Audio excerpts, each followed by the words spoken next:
Hi guys, আজকে আমাদের tour Madarganj Jamalpur. তো আমরা চলে এসেছি সারিয়াকান্দি কালীতলা ঘাট। এই যে আমার পিছনে দেখছেন সেই সারিয়াকান্দি বিখ্যাত জায়গা, আর এটাই হলো ঘাট।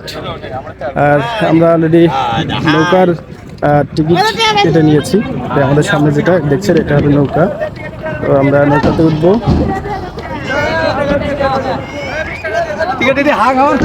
নৌকা ভ্রমণ আসলে খুব ইন্টারেস্টিং একটা ভ্রমণ। আপনারা যদি কেউ করে থাকেন তাহলে অবশ্যই জানবেন। আর চলেন উপভোগ করা যাক আজকের ভ্রমণ।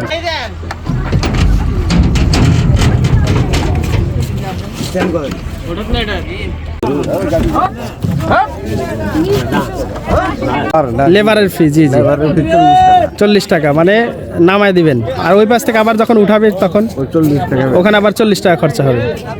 আমরা এখান থেকে পার পিস 80 টাকা করে টিকিট কেটে নৌকাতে উঠতে যাচ্ছি। আমাদের নৌকার টাইমটা ঠিক 11টা 30 মিনিটে। এটাই সকালের সর্বপ্রথম নৌকা। এই পাশ থেকে নৌকা কয়টায় যায় ওই পাশে? সকাল 11:30, দুপুর 2টেই, বিকাল 4টে। চেনেন নাও? আচ্ছা আচ্ছা, চেনেন। এই 3টে হলো চেনেন নৌকা। আচ্ছা, মনে করে রাখাই আপনি রিজার্ভ নিয়ে আমি যে কোনো সময় যেতে পারবো। ওই পাশ থেকে কয়টায় আছে? 9টায়, 11:30টায়, 4টে। ঘড়ির কাঁটা এখন 11:30, আর আমাদের নৌকাটাও ছেড়ে দিয়েছে। আমাদের নৌকাটা ছুটছে তার গতিবেগে। আর এই নৌকা কিন্তু এই যমুনার এপার এবং ওপার মানুষের একটা সম্পর্ক স্থাপন করেছে। বিচিত্র এ পৃথিবীর চারিদিকেই রয়েছে অজস্র সৌন্দর্যের উপকরণ। এই সৌন্দর্য আমাদের মনকে পুলকিত করে এবং জীবনকে করে গতিশীল। প্রকৃতির অফুরন্ত ভাণ্ডার, চারিদিকে রয়েছে পর্বত, অরণ্য, সমুদ্র, নদী। এদেশকে নদী মায়ের মতোই আঁচলে আঁকড়ে ধরে রেখেছে। তাই আমরা বলি বাংলাদেশ নদীমাতৃক দেশ। এদেশের ছোট বড় অগণিত নদী ছুটে চলে হাজারো নৌকা। তাতে প্রতিদিনই লাখো মানুষ পারাপার করে। জেলেদের জীবিকার অবিচ্ছেদ্য অংশ এই নৌকা। পালতোলা নৌকা যেন জীবনের প্রতীক হয়ে ছুটে চলে নদীর বুকে। এখন শীতের সময়, যার কারণে নদীটা শুকিয়ে গিয়েছে। আপনারা দেখছেন নদীর মধ্যে চর পড়ে গেছে, আর যার কারণে এই নৌকাটা অনেক দূর দিয়ে ঘুরে যাচ্ছে। আর যখন বর্ষাকাল হয় সে সময় কিন্তু এতটা ঘুরতে হয় না, এবং সময় অনেকটাই কম লাগে। 40 মিনিট 1 ঘন্টা, মানে তখন এই চলে যায়। আর এখন ঘুরে ঘুরে তো হচ্ছে পারি নাই, কোথাও আবার সময় ঠেকে যায় একটু হালকা। আচ্ছা আচ্ছা, নেমে হয়তো ঠেলা দেওয়া লাগতেছে। আমরা মাঝে মধ্যে হেঁটেও দেয় আর কি। নামে নৌকো ওই হাঁটাতে পার করে আমরা তখন হেঁটে দেয়। আচ্ছা, হেঁটে পরে 1 কিলো যাওয়া পরে আবার যখন পানি পায় তখন আবার। আমরা কিন্তু একটা কবিতা পড়েছিলাম রবীন্দ্রনাথ ঠাকুরের, আমাদের ছোট নদী চলে বাকি বাকি। হ্যাঁ, বৈশাখ মাসে তার হাঁটু জল থাকে, মানে এরকমটা হয়তো নাকি? হ্যাঁ, অবশ্যই অবশ্যই। আচ্ছা আচ্ছা, এই চরের নাম কি কাকা, নাম জানেন? এর নাম তো আমার জানা নাই। আচ্ছা আচ্ছা, জায়গাটা আমি কিন্তু বারবারই যতবার আসছি ততবার দেখছি চরটা কিন্তু এরকমই হয়, তাই না? ঠিক এরকমটাই হয়। সামনে দিয়ে ওই যে গাছ দেখা যাচ্ছে, তখন ওই দিক থেকে ওটা মানে সোজা। হ্যাঁ, সোজা চলে, যেমন পানি বেশি থাকে আর কি। আচ্ছা, মানে কিভাবে বুঝেন যে এখানে পানি কম? যেখানে পানি কম আমার জানার মধ্যে আমি জানি সেখানে ঢেউ বেশি খেলে। ঢেউ বেশি খেলে, আর জল পড়তে পারে ঝিঝিরে যায়, ওটা দেখা যায় যে ওখানে পানি কম। আচ্ছা আচ্ছা, আর যেখানে গভীরতা সেখানে ঢের আপালটা আলাদা, সেখানে বলা যায় পানির ঠিক থাকে, দেখা যায় পানি। আচ্ছা, আমরা কিন্তু চর অনেক দূর ছেড়ে আসছি, কিন্তু অথচ আমরা কিন্তু আমাদের নৌকাটা কিন্তু এখনো ঘোরেনি।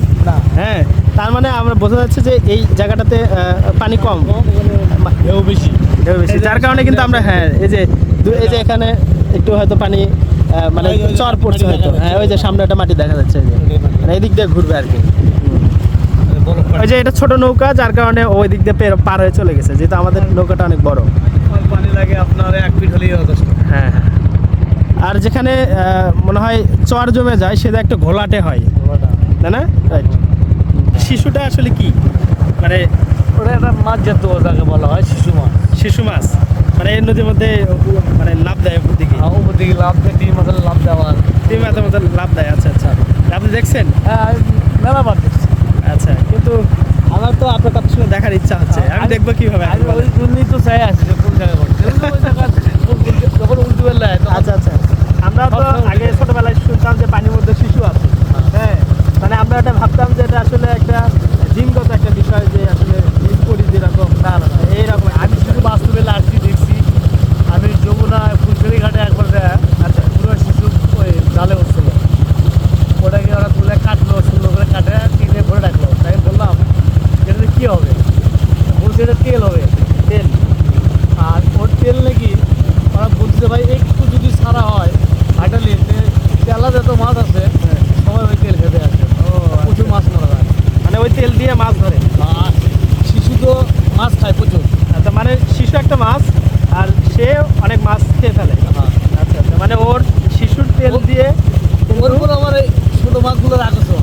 আচ্ছা আচ্ছা, তেল পেলে আপনি বর্ষাকালে কখনো এই নদী পার হয়েছেন?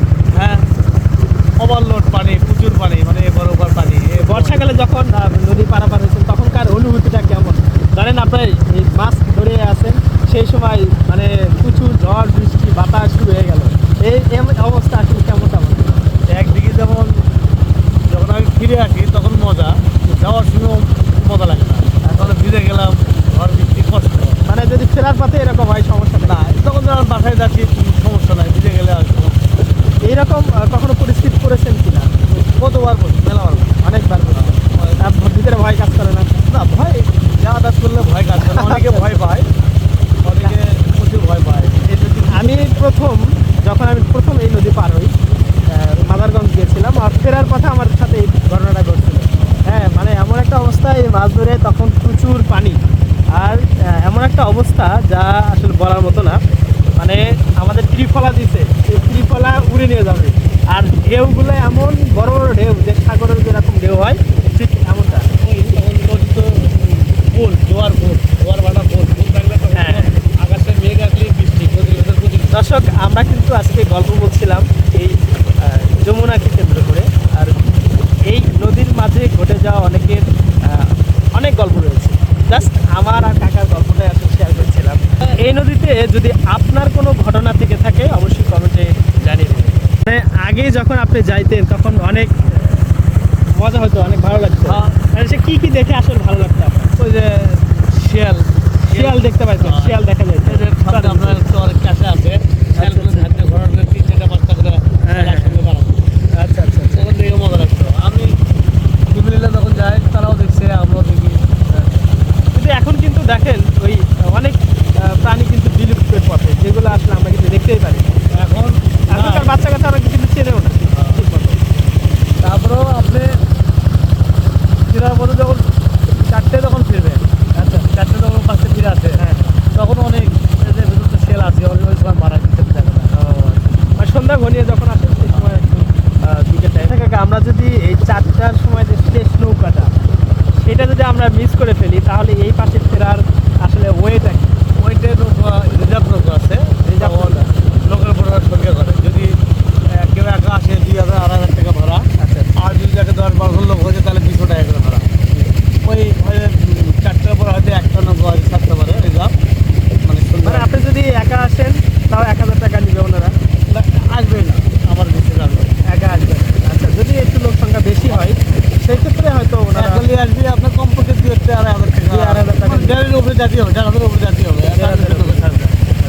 আমাদের ঘাট তো আমাদের তো আমি জানি এর পাশে আচ্ছা, আচ্ছা। প্রতিটা লোকের একটা করে লোকের 80 টাকা করে ভাড়া কাটে। 80 টাকা করে পার পিস। এখন তো আমরা যাচ্ছি 80 টাকা করে। এই ঘাটগুলোটা 80 টাকা নেবে, রিজার্ভ না করে আমরা আসি। আচ্ছা, 80 টাকা নেওয়ার পরে এখন ওই কত করে নিবি সেটা হচ্ছে তেল খরচ বা ড্রাইভারি খরচ, লোক খরচ। আচ্ছা, এই নৌকার জগতে আমরা তো জানি যে বাস, ট্রাক এগুলোতে কিন্তু অনেক সিন্ডিকেট হয়। হ্যাঁ, তো এখানেও এই যে নৌকা পারাপারের এই জায়গাটাতে এখানেও কি সিন্ডিকেট হয়? আপনার কি মনে হয়?